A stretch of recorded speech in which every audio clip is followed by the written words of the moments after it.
ನಮಸ್ಕಾರ. Last video ಒಳಗೆ average rate ಮತ್ತು ಇನ್ಸ್ಟ್ಯಾಂಟೇನಿಯಸ್ ರೇಟ್ ಬಗ್ಗೆ ಡಿಸ್ಕಸ್ ಮಾಡ್ತಿದ್ವಿ. Average rate of the reaction ಅಂದ್ರೆ ಆ ರಿಯಾಕ್ಷನ್ ಸ್ಟಾರ್ಟ್ ಆಯ್ತು, ಒಂದು 2 hours ಬೇಕಾದ ರಿಯಾಕ್ಷನ್ ಮುಗಿಯೋಕೆ. ಆ 2 hours overall rate of the reaction ಆ 2 hours ಬೇಕಾತ ಅನ್ಕೋರಿ, 2 hours ಆತ ಅನ್ಕೋರಿ reaction. Overall rate of the reaction ಅಂದ್ರೆ ಅದು ಇಡೀ 2 ತಾಸು ಟೈಮ್ ತೊಗೊಂಡಾಗ ಎಷ್ಟು ಚೇಂಜ್ ಇನ್ ಕಾನ್ಸಂಟ್ರೇಷನ್ ಆಯ್ತು. ಓಕೆ, ಇಷ್ಟು ಚೇಂಜ್ ಇನ್ ಕಾನ್ಸಂಟ್ರೇಷನ್ ಆಯ್ತು, ಇಷ್ಟು ಟೈಮ್ ತೊಗೊಂಡು overall rate of the reaction ಅದು average rate of the reaction. ಅಂದ್ರೆ instantaneous rate of the reaction ಅಂದ್ರೆ ಈಗ ಅದು ಪೂರ reaction ಮುಗಿಯೋಕೆ 2 hours ಬೇಕಾಯ್ತು. But first 5 minutes ಅದು ಎಷ್ಟು ಫಾಸ್ಟ್ ಆಗತ್ತೈತೆ ರಿಯಾಕ್ಷನ್, ನೆಕ್ಸ್ಟ್ 5 minutes ಅಷ್ಟು ಫಾಸ್ಟ್ ಆಗತ್ತಿತ್ತೋ ಏನು ಅದಕ್ಕಿಂತ ಸ್ಲೋ ಆಯ್ತು, ಏನು ಮತ್ತೆಷ್ಟು ಫಾಸ್ಟ್ ಆಯ್ತು, ನೆಕ್ಸ್ಟ್ 5 minutes. ಸೊ ಪ್ರತಿ ಇನ್ಸ್ಟ್ಯಾಂಟಿಗೆ ಆ ಮೂಮೆಂಟಿಗೆ ಅದು ಹೆಂಗೆ ನಡೆಯತೈತೆ ರಿಯಾಕ್ಷನ್, ಆ ಮೂಮೆಂಟಿಗೆ ಅದು ರಿಯಾಕ್ಷನ್ ಹೆಂಗೆ ನಡೆಯಕತ್ತೈತಿ, ಫಾಸ್ಟ್ ನಡೆಯತ್ತೋ ಸ್ಲೋ ನಡೆಯತ್ತೋ, ಲಾಸ್ಟ್ 5 ನಿಮಿಷಕ್ಕಿಂತ ಈ 5 ನಿಮಿಷ ಫಾಸ್ಟ್ ಆಗೈತೋ ಅದಕ್ಕಿಂತ ಸ್ಲೋ ಆಗೈತೋ. ಸೊ ಪ್ರತಿ ಮೂಮೆಂಟಿಗೂ ಪ್ರತಿ ಇನ್ಸ್ಟ್ಯಾಂಟಿಗೂ ರೇಟ್ ಕ್ಯಾಲ್ಕುಲೇಟ್ ಮಾಡ್ಕೊತ ಹೋದ್ರೆ ಅದು ಇನ್ಸ್ಟ್ಯಾಂಟೇನಿಯಸ್ ರೇಟ್. ಇದನ್ನು ಲಾಸ್ಟ್ ವಿಡಿಯೋ ಡಿಸ್ಕಸ್ ಮಾಡಿದ್ವಿ.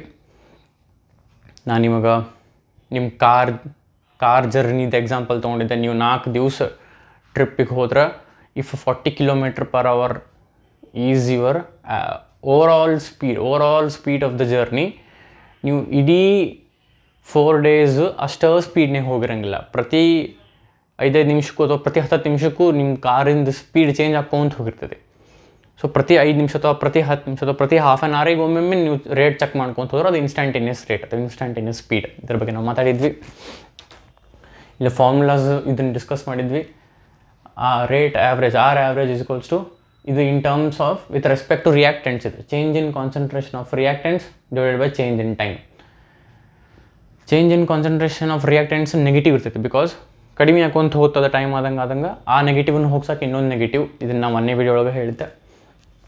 ಇದು change in concentration of products divide by change in time. ಇದು with respect to products. Or instantaneous ಯಾವಾಗ ಆಗುತ್ತೆ ಅಂದ್ರೆ ಆರ್ ಆವ್ರೇಜ್ ಒಳಗೆ ∆T → 0 ಆದ್ರೆ, ಅಥವಾ ಟೈಮ್ ಇಂಟರ್ವಲ್ ಕಡಿಮೆ ಹಾಕೊಂತ ಬಂದ್ರೆ 0ಕ್ಕೆ ಹತ್ರ ಬಂದಂಗೆ ಸಣ್ಣ ಟೈಮ್ ಇಂಟರ್ವಲ್ ಕ್ಯಾಲ್ಕುಲೇಟ್ ಮಾಡಿದರೆ ಅವಾಗದು ಇನ್ಸ್ಟ್ಯಾಂಟೇನಿಯಸ್ ರೇಟ್ ಆಗುತ್ತೆ. Small change in concentration of reactant divide by small change in time, ಅಥವಾ small change in concentration of product divide by small change in time. ಇಷ್ಟು ನಾವು ಡಿಸ್ಕಷನ್ ಮಾಡಿದ್ವಿ. ಸೊ ನಾನು ಏನು ಹೇಳಿದೆ, ನೆಕ್ಸ್ಟ್ ವೀಡಿಯೋ ಒಳಗೆ ಇನ್ಸ್ಟ್ಯಾಂಟೇನಿಯಸ್ ರೇಟದ್ದು ಮತ್ತು ಆವ್ರೇಜ್ ರೇಟ್ ಕ್ಯಾಲ್ಕುಲೇಟ್ ಮಾಡೋಕ್ಕೆ ಗ್ರಾಫ್ಸ್ ಹಾಕ್ತೀವಿ ಅಂತ ನಾನು ಹೇಳಿದ್ದೆ. ಇಲ್ಲ ನಾವು 4 ಗ್ರಾಫ್ ಹಾಕ್ತೀವಿ. First 2 graph with respect to reactants ಹಾಕೋನು, next 2 graph with respect to products ಹಾಕೋನು. First 2 graph with respect to reactants, ಅದರೊಳಗೆ ಒಂದು ಆವ್ರೇಜ್ ರೇಟಿಗೆ, ಒಂದು ಇನ್ಸ್ಟ್ಯಾಂಟೇನಿಯಸ್ ರೇಟಿಗೆ. ಹಂಗೆ ಆಮೇಲೆ 2 graph with respect to products, ಅದರೊಳಗೆ ಒಂದು ಆವ್ರೇಜ್ ರೇಟಿಗೆ, ಒಂದು ಇನ್ಸ್ಟ್ಯಾಂಟೇನಿಯಸ್ ರೇಟಿಗೆ ಗ್ರಾಫ್ ಹಾಕ್ಕೊಂತ ಹೋಗೋಣ ಈಗ. ಓಕೆ,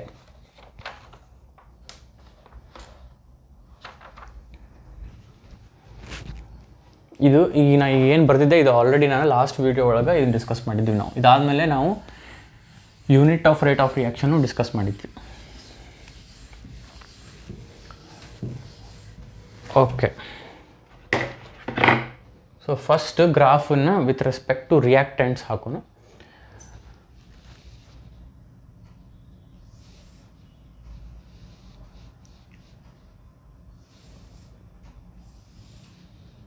y ಆಕ್ಸಿಸ್ ಒಳಗೆ ಕಾನ್ಸಂಟ್ರೇಷನ್ ಆಫ್ ರಿಯಾಕ್ಟೆಂಟ್ಸ್,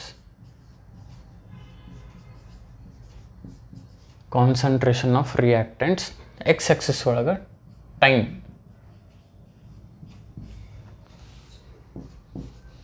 ಈ ಕಡೆ ಕಾನ್ಸಂಟ್ರೇಷನ್ ಆಫ್ ರಿಯಾಕ್ಟೆಂಟ್ಸ್, ಇಲ್ಲೇ ಟೈಮ್. ನಮ್ಗೆ ಗೊತ್ತು as time passes concentration of reactants ಕಡಿಮೆ ಹಾಕೊಂಡು ಬರುತ್ತೆ. ಟೈಮ್ ಆದಂಗೆ ಕಾನ್ಸಂಟ್ರೇಷನ್ ಆಫ್ ರಿಯಾಕ್ಟೆಂಟ್ಸ್ ಕಡಿಮೆ ಹಾಕೊಂತ ಬರ್ತೈತಿ. As time increases concentration of reactants decreases. ಯಾಕಂದರೆ ರಿಯಾಕ್ಟೆಂಟ್ಸ್ ರಿಯಾಕ್ಟ್ ಆಗಿ ಪ್ರಾಡಕ್ಟ್ಸ್ ಕೊಡ್ತಾವೆ. ಸೊ ಟೈಮ್ ಆದಂಗೆ ಕಾನ್ಸಂಟ್ರೇಷನ್ ಆಫ್ ರಿಯಾಕ್ಟೆಂಟ್ಸ್ ಕಡಿಮೆ ಹಾಕೊಂಡು ಬರ್ತೈತಿ. ಅದನ್ನು ಹಿಂಗೆ ಹಾಕಿ ನಾನು as time increases concentration of reactants decreases. So ಇದನ್ನು ಇನಿಷಿಯಲ್ ಕಾನ್ಸಂಟ್ರೇಷನ್ R0 ಅನ್ಕೊಳ್ಳೋಣ. R0 initial concentration, initially reaction ಇನ್ನೂ ಸ್ಟಾರ್ಟ್ ಆಗಿಲ್ಲ. ಸೊ ಟೈಮ್ ಸ್ಟಾರ್ಟ್ ಆಗಿ ಒಂದು ಸ್ವಲ್ಪ ಆತ ಅನ್ಕೊಳ್ರಿ, ಟೈಮ್ 5 ಮಿನಿಟ್ಸ್ ಆತ ಅನ್ಕೊಳ್ರಿ, ಅದನ್ನು T1 ಅಂತೀನಿ.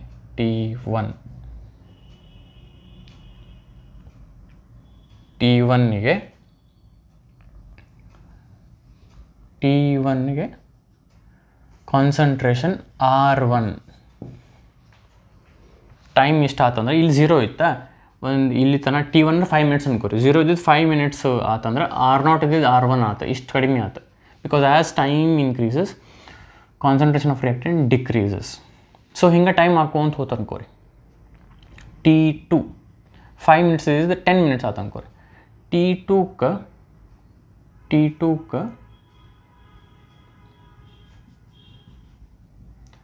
ಕಾನ್ಸಂಟ್ರೇಷನ್ ಆಫ್ ರಿಯಾಕ್ಟೆಂಟ್ R2 ಆತ ಅನ್ಕೋರಿ. T1ಗೆ 5 ಮಿನಿಟ್ಸ್ ಅನ್ಕೊಂಡು, ಹಂಗೆ 5 ಮಿನಿಟ್ಸ್ ಅನ್ಕೊಳ್ಳೋಣ. T1ಗೆ ಕಾನ್ಸಂಟ್ರೇಷನ್ ಆಫ್ ರಿಯಾಕ್ಟೆಂಟ್ R1 ಇತ್ತು, ಹಿಂಗೆ ಟೈಮ್ ಹಾಕೋಂತ ಹೋತು. ಟೈಮ್ ಹಾಕೋಂತ 5 ಮಿನಿಟ್ಸ್ ಇದ್ದು 10 ಮಿನಿಟ್ಸ್ ಆಯ್ತು. ಆವಾಗ ಕಾನ್ಸಂಟ್ರೇಷನ್ ಆಫ್ ರಿಯಾಕ್ಟೆಂಟ್ R2 ಇತ್ತು. ನೋಡಿರಿ, ಟೈಮ್ ಆದಂಗೆ ಕಾನ್ಸಂಟ್ರೇಷನ್ ಆಫ್ ರಿಯಾಕ್ಟೆಂಟ್ ಕಡಿಮೆ ಹಾಕೋಂತ ಹೊಂಟೈತೆ. ಇನಿಷಿಯಲಿ R0 ಇದ್ದಾಗ, ಟೈಮ್ 0 ಇದ್ದಾಗ R0 ಇತ್ತು. ಟೈಮ್ T1 ಆಯ್ತು ಅಂದರೆ 5 ಮಿನಿಟ್ಸ್ ಅಂತ ಅಂದ್ಕೊಳ್ಳೋಣ. ಹಂಗೆ ನಾವು ಟೈಮ್ T1 ಆಯ್ತು, ಇದು R1 ಆಯ್ತು, ಕಡಿಮೆ ಆಯ್ತು. T1ಗೆ R1 ಕಡಿಮೆ ಆಯ್ತು. ಮತ್ತು T1 5 ಮಿನಿಟ್ಸ್ ಇದು 10 ಮಿನಿಟ್ಸ್ ಆಯ್ತು. ಅವಾಗ R1 ಇದ್ದಿದ್ದು R2 ಆಯ್ತು, ಮತ್ತೆಷ್ಟು ಕಡಿಮೆ ಆಯ್ತು. ಸೊ T2ಕ್ಕೆ R2 ಇಷ್ಟು ಹಾಕಿದೆ ನಾನು. ಈಗ ಇದನ್ನು ಇಲ್ಲಿಂದ ಇಲ್ಲೇನೈತಲ್ರಿ, ಇದನ್ನು ನಾನು ಡೆಲ್ಟಾ T ಅಂತೀನಿ. ಇದು ಯಾಕೆ ಡೆಲ್ಟಾ T ಅಂದ್ರೆ ಇದು T2 ಮೈನಸ್ T1. T2 ಅಂದರೆ ಇಲ್ಲಿಂದ ಇಲ್ಲೇ 0 ಇಂದ ಇದು T2 ಮೈನಸ್ T1 ಇಷ್ಟು ತೆಗೆದುಬಿಟ್ಟು ಇಷ್ಟರೊಳಗೆ ಇಷ್ಟು ಹೋತಂದ್ರೆ ಇಷ್ಟು ಉಳಿತು ಅದು delta T. T2 minus T1 ಇದು ಡೆಲ್ಟಾ T. ಇದು ಏನು, ಇದು ಡೆಲ್ಟಾ R. ಇದು ಡೆಲ್ಟಾ R. ಇದ್ಯಾಕೆ ಡೆಲ್ಟಾ R? ಇದು R2 ಮೈನಸ್ R1. ಇದು delta R. R2 minus R1 ಇದು ಡೆಲ್ಟಾ R. ಇದು ಡೆಲ್ಟಾ R, ಇದು delta T. So R average ನಮಗೇನು ಗೊತ್ತು? R ಆ್ಯಾವ್ರೇಜ್ ಇದು ನಾನು ಏನು ಗ್ರಾಫ್ ಹಾಕಾಗತ್ತೀನಿ, ಆ್ಯಾವ್ರೇಜ್ ರೇಟಿಗೆ with respect to reactants. R average is equals to ಏನು ಗೊತ್ತು ನಮ್ಗೆ, minus delta R divided by delta T. Minus ಯಾಕಂದ್ರೆ R2 ಮೈನಸ್ R1 ಮಾಡಿದರೆ ನೆಗೆಟಿವ್ ಒಂದಿರ್ತೈತಿ. ಆ ನೆಗೆಟಿವ್ನ ಹೋಗ್ಸಾಕೆ, ಯಾಕಂದ್ರೆ ರೇಟ್ ಅಥವಾ ಸ್ಪೀಡ್ ಯಾವಾಗಲೂ ನೆಗೆಟಿವ್ ಇರೋಂಗಿಲ್ಲ. ಆ ನೆಗೆಟಿವ್ನ ಹೋಗ್ಸಾಕೆ ಇನ್ನೊಂದು ನೆಗೆಟಿವ್ ಹಾಕ್ತೀವಿ. R average is equals to minus delta R divided by delta T. ಅಂದರೆ this divided by this divided by this ಮಾಡಿಬಿಟ್ರೆ ನಮಗೆ R ಆ್ಯಾವ್ರೇಜ್ ಸಿಕ್ಬಿಡ್ತೈತಿ. This is how you draw the graph for average rate with respect to reactants. ನಾನು ಹೇಳಿದೆ 4 graph ಹಾಕ್ತೀವಿ.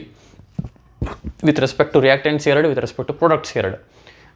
With respect to reactants ಒಳಗೆ 2 ಯಾವ್ಯಾವು ಅಂದರೆ ಒಂದು ಆ್ಯಾವ್ರೇಜ್ ರೇಟ್, ನೆಕ್ಸ್ಟ್ ನಾನು ಇನ್ಸ್ಟ್ಯಾಂಟೇನಿಯಸ್ ರೇಟಿಗೆ ಹಾಕ್ತೀನಿ. ಇದು ಗ್ರಾಫ್ ನಿಮಗೆ ಹೆಂಗೆ ಹಾಕಿದೆ ಅನ್ನೋದು ಅರ್ಥ ಆಯ್ತು ಅಂದ್ಕೊಂಡಿನಿ. ಇದು ಕಾಣ್ತೈತಿಲ್ಲ? ಓಕೆ. ಸೊ ಈಗ ನೀವೇನು ಮಾಡಬೇಕು, ಪಾಸ್ ಮಾಡ್ಕೋಬೇಕು, ಈ ಗ್ರಾಫನ್ನು ಹಾಕ್ಕೋಬೇಕು. ನಿಮಗೆ ಇದು ಸಡನ್ಲಿ ಹಾಕ್ಕೊಳಕ್ಕೆ ಗೊತ್ತಾಗಲ್ಲ ಅಂದ್ರೆ ನಾನು ಸ್ಟೆಪ್ ವೈಸ್ ಇಲ್ಲಿ ಹೆಂಗೆ ಹಾಕುವಂತ ಬಂದೆ, ಇದು ಹಿಂದೆ ಹೋಗ್ರಿ ವೀಡಿಯೋ, ಸ್ಟೆಪ್ ವೈಸ್ ನಾನು ಇಲ್ಲಿ ಹೆಂಗೆ ಹಾಕುವಂತ ಬಂದೆ, ನೀವು ಹಂಗೆ ಹಾಕ್ರಿ. ಸೊ ಇದು ಇದ್ರದ್ದು graph of average rate. Delta R ಅಂದರೆ ಏನು ಇಲ್ಲಿ ಬರೆದು ಬಿಡ್ತೀನಿ, ಇಲ್ಲಿ ಬರ್ದಾರೋ ಅವರು ಬೇಕಾದ್ರೆ ಬರ್ದಿರ್ತಾರೆ ಅನ್ಸುತ್ತಲ್ಲೇ. R2 minus R1 divide by T2 minus T1 ಬರ್ದಾರ ಅನ್ಸುತ್ತಲ್ಲೇ ನೋಡಿರಿ. ಇದನ್ನು ಹಿಂಗೆ ಮಾಡ್ಯಾರ ಅವರು. R2 minus R1 T2 minus T1. Okay, this is the graph. ಅಂದರೆ ಡೆಲ್ಟಾ ಆರ್ ಅಂದರೆ ಏನು, ಡೆಲ್ಟಾ ಟಿ ಅಂದರೆ ಏನು ಆಲ್ರೆಡಿ ನಮಗಿದು ಗೊತ್ತು, ಅಲ್ಲೇ ಬೇಕಾದ್ರೆ ಬರ್ತೀವಿ. ಸೊ ಪಾಸ್ ಮಾಡಿ ಇದನ್ನು ಹಾಕೋರಿ, ಅಥವಾ ಹಿಂದೋಗಿ ಸ್ಟೆಪ್ ವೈಸ್ ನಾನು ಹೆಂಗೆ ಹಾಕೋಂತ ಹೋದೆ ಹಂಗೆ ಹಾಕೊಂಡು ಬರ್ರಿ. Okay, this was the graph for average rate with respect to reactants. ನಾನು ಇದನ್ನ ರಬ್ ಮಾಡ್ತೀನಿ.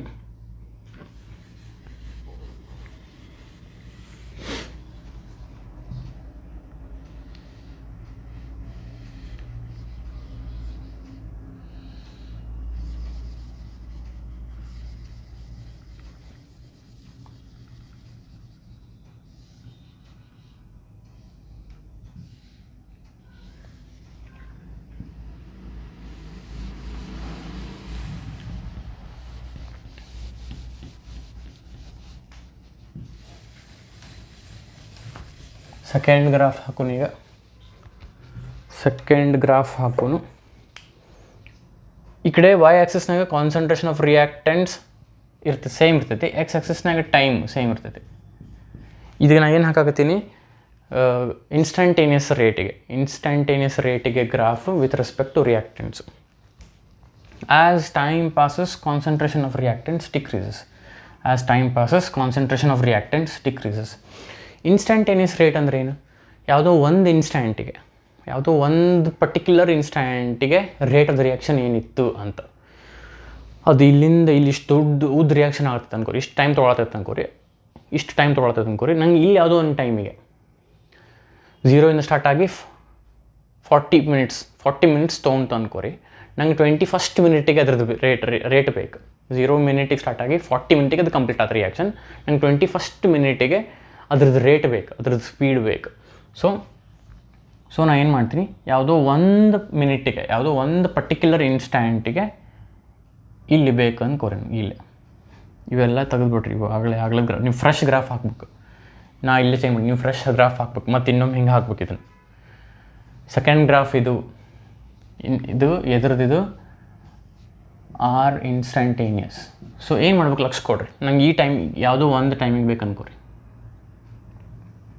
ಈ ಟೈಮಿಗೆ ಹಿಂಗೆ ಟೈಮಿಂಗ್ ಹೋಗ್ತಿರ್ತೈತೆ, ಯಾವುದೋ ಒಂದು ಟೈಮಿಗೆ ಟಿ. ಈ ಟೈಮಿಗೆ ನನಗೆ ಏನು ಬೇಕು, ಈ ಟೈಮಿಗೆ ರೇಟ್ ಬೇಕು. ಸೊ ನಾನು ಏನು ಮಾಡಬೇಕು ಅಂದ್ರೆ ಲಕ್ಷ ಕೊಡ್ರಿ. ಯಾವ ಟೈಮಿಗೆ ನಿಮ್ಗೆ ಇನ್ಸ್ಟಂಟೇನಿಯಸ್ ರೇಟ್ ಬೇಕಾಗಿರ್ತದಲ್ರಿ, ಆ ಪಾಯಿಂಟ್, ಈ ಟೈಮನ್ನು ನೀವು ಎಳೆದ್ರೆ ಇದು ಎಲ್ಲಿ ಹೋಗಿ ಆ ಕರ್ವ್ ಜಾಯ್ನ್ ಆಗುತ್ತಲ್ರಿ, ಆ ಪಾಯಿಂಟಿಗೆ ಒಂದು ಟ್ಯಾಂಜೆಂಟ್ ಎಳಿಬೇಕು. ಟ್ಯಾಂಜೆಂಟ್ ನಿಮ್ಗೆ ಇಲ್ಲಿ ಕಾಣುತ್ತೆ ಅನ್ಕೊತೀನಿ ನಾನು. ಟ್ಯಾಂಜೆಂಟ್ ಎಳ್ದಿನ ಅಲ್ಲಿ ಒಂದು ಸ್ಟ್ರೇಟ್ ಲೈನ್ ಎಳ್ದೀನಿ. ಇದು ಟ್ಯಾಂಜೆಂಟ್ ಎಳಿಬೇಕು. ಟ್ಯಾಂಜೆಂಟ್ ಅಂದ್ರೆ ಏನು? ಒಂದು ಸರ್ಕಲ್ಲಿಗೆ ಬರೀ ಓನ್ಲಿ ಒಂದು ಪಾಯಿಂಟಿಗೆ ಟಚ್ ಆದ್ರೆ, ಟ್ಯಾಂಜೆಂಟ್ ಅಂತ ಕರಿತೀವಿ ನಾವು. ಸೊ ಈ ಕರ್ವ್ನ ಒಂದು ಸರ್ಕಲ್ ಅನ್ಕೋರಿ. ಬರೀ ಈ ಪಾಯಿಂಟಿಗೆ ಟಚ್ ಆಗೋಂಗೆ ಒಂದು ಸ್ಟ್ರೇಟ್ ಲೈನ್ ಟ್ಯಾಂಜೆಂಟ್ ಎಳಿಬೇಕು. ಯಾವ ಪಾಯಿಂಟಿಗೆ ರೇಟ್ ಬೇಕಲ್ಲ, ಯಾವ ಇನ್ಸ್ಟಂಟಿಗೆ ರೇಟ್ ಬೇಕಲ್ಲ, ಅಲ್ಲೊಂದು ಟ್ಯಾಂಜೆಂಟ್ ಎಳಿಬೇಕು. ಎಳೆದು ಅದ್ರದ್ದು ಸ್ಲೋಪ್ ಫೈಂಡ್ ಔಟ್ ಮಾಡ್ಬೇಕು. ಈ ಟ್ಯಾಂಜೆಂಟದ್ದು ಸ್ಲೋಪ್ ಹೆಂಗೆ ಮಾಡ್ತೀರಿ? ಇದನ್ನು ಒಂದು ಟ್ರಯಾಂಗಲ್ ಟೈಪ್ ಮಾಡ್ಕೋರಿ. ಇಲ್ಲಿ ಇದು ಥೀಟಾ ಅನ್ಕೋರಿ.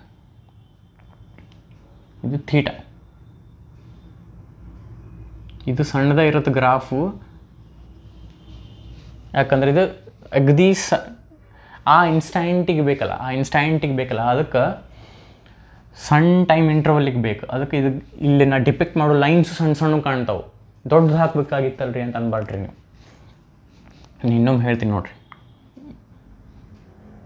ಏನು ಮಾಡೀವಿ ಈಗ ನಾವಿಲ್ಲೇ, ಇಷ್ಟಂತೂ ಗೊತ್ತಾಯ್ತಾ ನಂಗೆ ಈ ಟೈಮಿಗೆ ಏನು ಬೇಕು, ರೇಟ್ ಬೇಕು. ಸೊ ಆ ಪಾಯಿಂಟಿಗೆ ಒಂದು ಟ್ಯಾಂಜೆಂಟ್ ಎಳಿಬೇಕು. ಎಳೆದು ಈ ಟ್ಯಾಂಜೆಂಟದ್ದು ಸ್ಲೋಪ್ ಫೈಂಡ್ ಔಟ್ ಮಾಡಬೇಕು. ಸ್ಲೋಪ್ ಹೆಂಗೆ ಮಾಡ್ತೀರ ಅಂದರೆ ಇಲ್ಲ ಒಂದು ಸಣ್ಣ ಟ್ರಯಾಂಗಲ್ ಮಾಡ್ಕೋಬೇಕು. ಇಲ್ಲೊಂದು ಸಣ್ಣ ಟ್ರಯಾಂಗಲ್ ಮಾಡ್ಕೋಬೇಕು. ಅದರದ್ದು ಸ್ಲೋಪ್ ಹೆಂಗೆ ಮಾಡ್ತೀರಿ? ಅಪೋಸಿಟ್ ಟ್ಯಾನ್ ಥೀಟಾ ಅಂದರೆ ಏನು? ಟ್ಯಾನ್ ಥೀಟಾ ಮಾಡಬೇಕು. Opposite upon adjacent opposite upon adjacent ಈ tan θ. ಅಪೋಸಿಟ್ ಅಂದರೆ ಇದಕ್ಕೆ ನಾನು ಡಿ ಆರ್ ಅಂತೀನಿ. ಇದು ಡಿ ಆರ್ ಅಂದರೆ ಏನಿದೆ, ಇದೇನಿದೆ ಕಾನ್ಸಂಟ್ರೇಷನ್. ಆಗಲೇ ನಾವು R1 R2 change in concentration R2 - R1 ಅಂದಿದ್ವಲ್ಲ, ಇಲ್ಲಿ ಸಣ್ಣ change in concentration, small change in concentration DR. ಇದು ಸ್ಮಾಲ್ ಚೇಂಜ್ ಇನ್ ಕಾನ್ಸಂಟ್ರೇಷನ್. ಇದು ಏನೈತಲ್ರಿ, ಇದು DT small change in time. ಆಗಲೇ change in concentration divide by change in time ಆಗಿತ್ತು. ಇದು small change in concentration divide by small change in time. So R instantaneous is equals to minus dr divided by dt is equals to ಇಲ್ಲಿ minus slope ಅಂತ ಬರಿತೀನಿ ನಾನು. Slope ಅಂದ್ರೆ ಏನು? Slope ಅಂದರೆ tan θ. tan θ ಅಲ್ಲೇ ಮಾಡ್ತೀವಿ ನಾವು. Opposite upon adjacent. ಅಪೋಸಿಟ್ ಏನು? tan θ is equals to ಏನ್ರಿ, opposite divided by adjacent. Opposite divide by adjacent. Opposite ಏನು? D R. ಅಡ್ಜಸೆಂಟ್ ಏನು? D T. ಮೈನಸ್ ಯಾಕೆ ಅಂದ್ರೆ ಆಗಲೇ ಹೇಳ್ದಂಗೆ reactants change in concentration negative ಬಂದಿರ್ತೈತಿ, ಬಟ್ ರೇಟ್ ನೆಗೆಟಿವ್ ಇರೋಂಗಿಲ್ಲ, ಅದಕ್ಕೆ ಇನ್ನೂ ನೆಗೆಟಿವ್ ಹಾಕ್ತೀವಿ. ಸೊ ಇದು ಸ್ಲೋಪ್ ಇದೆ, DR by dt slope. Minus slope ಮಾಡಿದರೆ R ಇನ್ಸ್ಟಂಟೇನಿಯಸ್ ಸಿಗುತ್ತೆ. ಸೊ ಗ್ರಾಫ್ಲೇ ಇನ್ಸ್ಟಂಟೇನಿಯಸ್ ರೇಟ್ ಹೆಂಗೆ ಮಾಡೋದು ಲಕ್ಷ ಕೊಡ್ರಿ, ಇನ್ನೊಮ್ಮೆ ಹೇಳ್ತೀನಿ. ಗ್ರಾಫ್ಲೇ ಇನ್ಸ್ಟಂಟೇನಿಯಸ್ ರೇಟ್ ಹೆಂಗೆ ಮಾಡೋದು, ನಿಮ್ಗೆ ಯಾವ ಇನ್ಸ್ಟಂಟಿಗೆ ಯಾವ ಟೈಮಿಗೆ ರೇಟ್ ಬೇಕಾಗಿರ್ತೈತಿ ಆ ಪಾಯಿಂಟಿಗೆ ಒಂದು ಟ್ಯಾಂಜೆಂಟ್ ಎಳಿಬೇಕು. ಟ್ಯಾಂಜೆಂಟ್ ಎಳೆದು ಅದರದ್ದು ಸ್ಲೋಪ್ ಫೈಂಡ್ ಔಟ್ ಮಾಡಬೇಕು. ಸ್ಲೋಪ್ ಹೆಂಗೆ ಮಾಡ್ತೀರಿ? tan θ is equals to opposite upon adjacent DR by dt. This is it, very simple. 2 graph ಆದ್ವು ಈಗ. 2 ಗ್ರಾಫ್ ಆದವು.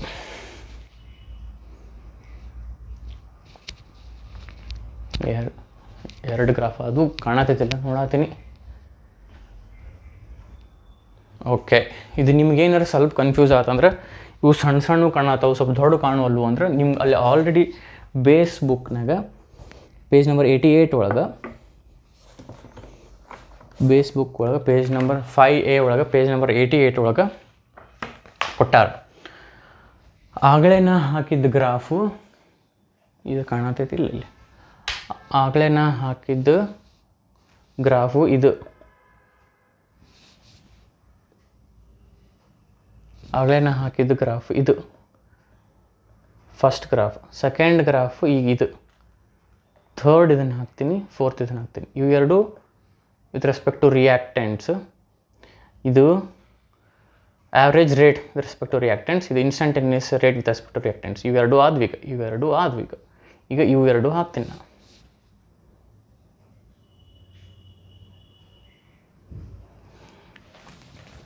ಓಕೆ, ಸೊ ಈಗ 2 ಗ್ರಾಫ್ ಅದು. ಒಂದನೇ ಗ್ರಾಫ್ ನಿಮ್ಗೆ ಕ್ಲಿಯರ್ ನಾ ಇಲ್ಲಿ ಅಂದ್ರೆ ಸ್ವಲ್ಪ ದೊಡ್ಡ ಕಾಣಲಿಲ್ಲ, ಸಣ್ಣ ಕಂಡು ಅಂದ್ರೆ ನಾ ಯಾವ್ದು ತೋರಿಸಿದ್ದೆ ಈ ಗ್ರಾಫ್. ಒಂದನೇ ಗ್ರಾಫ್ ನೋಡ್ಬೇಕು, ಎರಡನೇ ಗ್ರಾಫ್ ಇದು ನೋಡ್ಬೇಕು. ಈಗ ನಾನು ಹತ್ತಿರ ಬಂದು ತೋರಿಸಿದ್ದೆ ನಿಮಗೆ. ಈಗ ಥರ್ಡ್ ಗ್ರಾಫ್ ಹಾಕ್ತೀನಿ ನಾನು. ಅಂದ್ರೆ average rate with respect to products. Average rate with respect to products. ಇದನ್ನು ಪಾಸ್ ಮಾಡಿ ಹಾಕ್ಕೋರಿ, ಅಥವಾ ಹಿಂದೆ ತೊಗೊಂಡು ಸ್ಟೆಪ್ ವೈಸ್ ನಾ ಇಲ್ಲಿ ಹೆಂಗೆ ಹಾಕಿದ್ದೆ ಹಂಗೆ ಹಾಕ್ಕೋರಿ.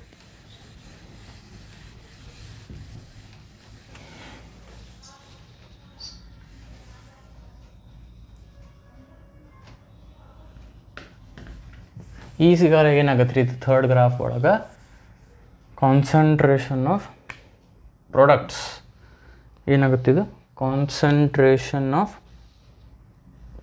ಪ್ರಾಡಕ್ಟ್ಸ್ ಆಗುತ್ತೆ. Y ಆಕ್ಸಸ್ ಒಳಗೆ, X ಆಕ್ಸಸ್ನಾಗ ಟೈಮ್ ಇರುತ್ತೆ. ನಮಗೆ ಗೊತ್ತು as time passes concentration of products increases. Because time ಆದಂಗೆ ರಿಯಾಕ್ಟೆಂಟ್ಸ್ ರಿಯಾಕ್ಟ್ ಆಗಿ ಪ್ರಾಡಕ್ಟ್ಸ್ ಕೊಡ್ತಾವೆ. ಸೊ ಟೈಮ್ ಆದಂಗೆ ಪ್ರಾಡಕ್ಟ್ಸ್ದು ಕಾನ್ಸಂಟ್ರೇಷನ್ ಏನಾಗುತ್ತೆ, ಜಾಸ್ತಿ ಆಗುತ್ತೆ. So as time increases concentration of products increases. As time increases, concentration of products increases. So 0 ಇದ್ದಾಗ, time 0 ಇದ್ದಾಗ ಟೈಮ್ ಹಿಂಗೆ ಹೋದಂಗೆ ಜಾಸ್ತಿ ಆಗುತ್ತೆ. ಸೊ ಇಲ್ಲಿ ಏನಿರುತ್ತೆ, ಟೈಮ್ 0. ಸೊ 0 ಇದ್ದಾಗ concentration of products 0. So time ಆದಂಗೆ T1ಗೆ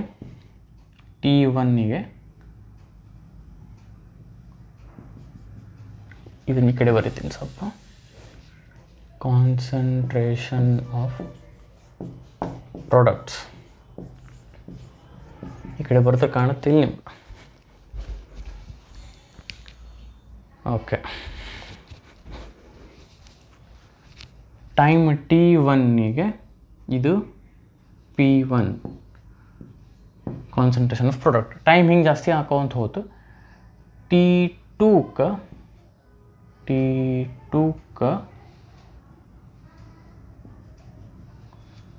ಏನು ಮಾಡೋಂಗಿಲ್ಲ, ಹಿಂಗೆ T2 ತೊಗೊಳೋದು, ಎಲ್ಲಿ ಕಟ್ ಆಗುತ್ತೆ ಅಲ್ಲಿಂದ ಹಿಂಗೆ ತೊಗೊಂಬರೋದು. ಇದು ಕಾನ್ಸಂಟ್ರೇಷನ್ ಆಫ್ ಪ್ರಾಡಕ್ಟ್ P2. ಇದು ಟೈಮ್ ಜಾಸ್ತಿ, ಟೈಮ್ 0 ಇತ್ತಾ, ಈಗ 5 ಮಿನಿಟ್ಸ್ ಆತ ಅನ್ಕೋರಿ. 0 to 5 ಮಿನಿಟ್ಸ್ ಆದ್ರೆ ಇಷ್ಟು ಕಾನ್ಸಂಟ್ರೇಷನ್ ಆಫ್ ಪ್ರಾಡಕ್ಟ್, ಇಷ್ಟು. 5 ಮಿನಿಟ್ಸ್ ಇದು 10 ಮಿನಿಟ್ಸ್ ಆದ್ರೆ ಆಬ್ವಿಯಸ್ಲಿ 5 ಮಿನಿಟ್ಸ್ನಾಗ ಎಷ್ಟಿತ್ತು ಅದಕ್ಕಿಂತ ಜಾಸ್ತಿ ಆಗುತ್ತೆ. ಬಿಕಾಸ್ ಟೈಮ್ ಆದಂಗೆ ಕಾನ್ಸಂಟ್ರೇಷನ್ ಪ್ರಾಡಕ್ಟ್ಸ್ ಜಾಸ್ತಿ ಆಗುತ್ತೆ. 5 ಮಿನಿಟ್ಸ್ ಇದ್ದಾಗ ಇಷ್ಟಿತ್ತು, 10 ಮಿನಿಟ್ಸ್ ಇದ್ದಾಗ ಇಷ್ಟಾತು. ಬಿಕಾಸ್ ಟೈಮ್ ಜಾಸ್ತಿ ಆದಂಗೆ ಕಾನ್ಸಂಟ್ರೇಷನ್ ಆಫ್ ಪ್ರಾಡಕ್ಟ್ ಜಾಸ್ತಿ ಆಗುತ್ತೆ. ಸೊ ನಾವು P1 P2 ಸಿಕ್ತು, T1 T2 ಸಿಕ್ತು. ಸೊ ಇದು ಏನಿದು, ಇದು ಡೆಲ್ಟಾ P. ಯಾಕಂದ್ರೆ ಇದು P2 minus P1, P2 minus P1. P2 ಒಳಗೆ P1 ತೆಗೆದ್ರೆ ಇಷ್ಟು delta P. Change in concentration of products. P2 ಒಳಗೆ P1, ಇದು P2 ಇದು ಇಲ್ಲಿಂದ ಇಲ್ಲೇ ಒಳಗೆ P1 ತೆಗೆದ್ರೆ ಇಷ್ಟು ಉಳಿತು. ಇದೇನು P2 ಒಳಗೆ P1 ತೆಗೆದ್ರೆ ಇಷ್ಟು ತೆಗೆದ್ರೆ ಇಷ್ಟು ಉಳಿತು. ಇದು ಡೆಲ್ಟಾ P. ಇದು T2, ಇದು ಡೆಲ್ಟಾ T. ಇದಿಷ್ಟು ಡೆಲ್ಟಾ T ಇಲ್ಲಿಂದ ಇಲ್ಲೇ, ಇದು ಡೆಲ್ಟಾ T. ಯಾಕೆ ಇದು T2 ಮೈನಸ್ T1. T2 ಒಳಗೆ T1 ತೆಗೆದ್ರೆ ಎಷ್ಟು ಉಳಿತು, ಇದು ಡೆಲ್ಟಾ T. ಇದು ಡೆಲ್ಟಾ P ನೋಡಿರಿ, ಇದು ಇಲ್ಲಿಂದ ಇಲ್ಲೇ, ಇದು ಡೆಲ್ಟಾ P, ಇದು delta T. So R average ಭಾಳ ದೂರ ಆಯ್ತು, ಇಲ್ಲಿ ಬರಿತೀನಿ. R average with respect to products ಈ ಸಲ ಇನ್ನು change in concentration of products delta P divide by delta T. Change in concentration of product divide by change in time delta P divided by delta T. Very simple. ಇದು average rate with respect to products. ಈಗ next instantaneous rate with respect to products ಮಾಡಿಬಿಟ್ರೆ same, ಏನಿಲ್ಲ, ಇದು same. ಯಾವ ಇನ್ಸ್ಟಂಟಿಗೆ ನಿಮ್ಗೆ ಅದು ಯಾವ ಇನ್ಸ್ಟಂಟಿಗೆ ನಿಮ್ಗೆ ರೇಟ್ ಬೇಕಾಗಿರ್ತದೆ ಅಲ್ಲೊಂದು ಟ್ಯಾಂಜೆಂಟ್ ಹೇಳ್ಬೇಕು, ಅದ್ರದ್ದು ಸ್ಲೋಪ್ ಕಂಡಿಡ್ಬೇಕು, ಇಷ್ಟ. ಸೊ ಇದಾಯ್ತು. ಇದು ಸ್ಟೆಪ್ ವೈಸ್ ಹೆಂಗೆ ಹಾಕಿದೆ ಹಂಗೆ ಹಾಕೋರಿ. ಬಿಕಾಸ್ ಹಿಂದೆ ಹೋಗಿ ನಾ ಹೆಂಗೆ ಹಾಕೋಂತ ಬಂದೆ ಹಾಕೋಂತ ಬರ್ರಿ. 3rd ಗ್ರಾಫ್ ಆಯ್ತು, ಈಗ 4th ಗ್ರಾಫ್ ಹಾಕ್ತೀನಿ ನಾನು. ಇಲ್ಲಿ ಬೇಕಾದ್ರೆ ಬರೀರಿ.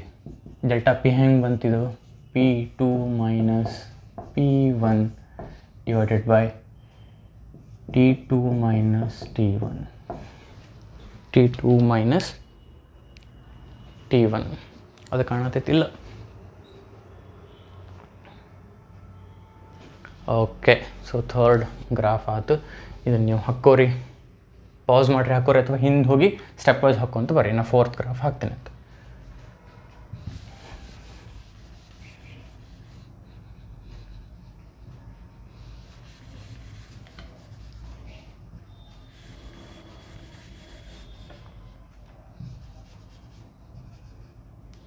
ಇಲ್ಲಿ ನೀವು ಚೇಂಜಸ್ ಮಾಡಬಾರ್ದು, ನೀವು ಫ್ರೆಶ್ ಗ್ರಾಫ್ ಹಾಕಬೇಕು, ಅಷ್ಟು ನಿಮ್ಗೆ ಗೊತ್ತೇ ಇರ್ತೈತಿ, ಹಂಗೆ ಹೇಳಕತ್ತೀನಿ.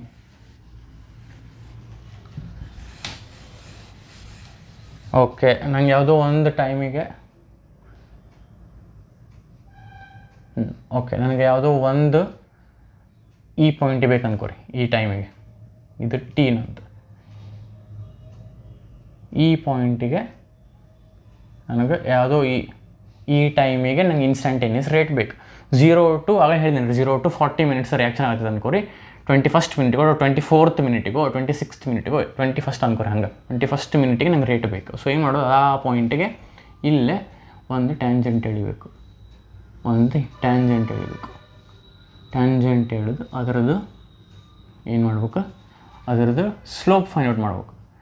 ತೀಟಾ ಅಂದ್ಕೊಂಡ್ರೆ ಇದೇನಿದೆ small change in product DP, small change in product ಇದೇನು DT, small change in time ಇದು DP, small change in products. Because ಇಷ್ಟ ಟೈಮ್ ಅಲ್ಲ, ಸ್ವಲ್ಪ ಟೈಮಿಗೆ ಸ್ಮಾಲ್ ಚೇಂಜ್ ಇನ್ ಪ್ರಾಡಕ್ಟ್ಸ್ ಆಗಿರ್ತೈತಿ. ಇದು ನಿಮಗೆ ಕರೆಕ್ಟ್ ಇಲ್ಲಿ ಕಾಣವಲ್ದು ಅಂದ್ರೆ ನೀವು ನೋಟ್ಸ್ನಾಗಲ್ಲಿ ನೋಡಿರಿ ಕರೆಕ್ಟ್.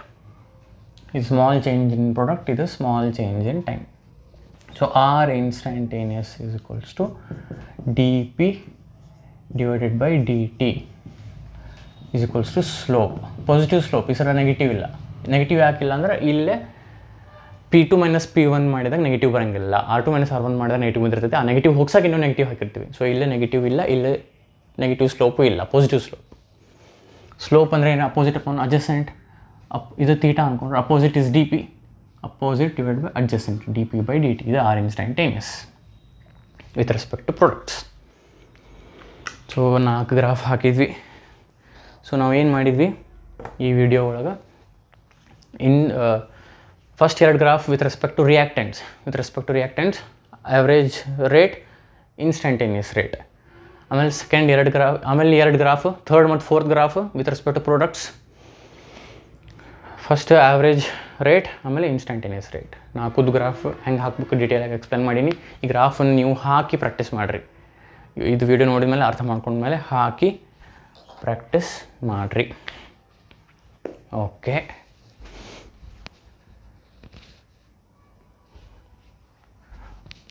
ಓಕೆ, ನಿಮ್ಗೆ ಇದು ಕಂಡಿರ್ತೈತಿ ಕ್ಲಿಯರಾಗಿ. ಸ್ವಲ್ಪ ಏನಾರ ಅಲ್ಲೇ ಕನ್ಫ್ಯೂಷನ್ಸ್ ಆಗತ್ತಿದ್ರೆ ಅಲ್ಲಿ ಗ್ರಾಫ್ ಪೇಜ್ ನಂಬರ್ 88 ರೆಫರ್ ಮಾಡಿ. ನಾನು ಕ್ಲಿಯರಾಗಿ ಎಕ್ಸ್ಪ್ಲೇನ್ ಮಾಡಿದ್ದೀನಿ. I hope you have understood. So we'll stop here. We'll continue in the next video. Thank you.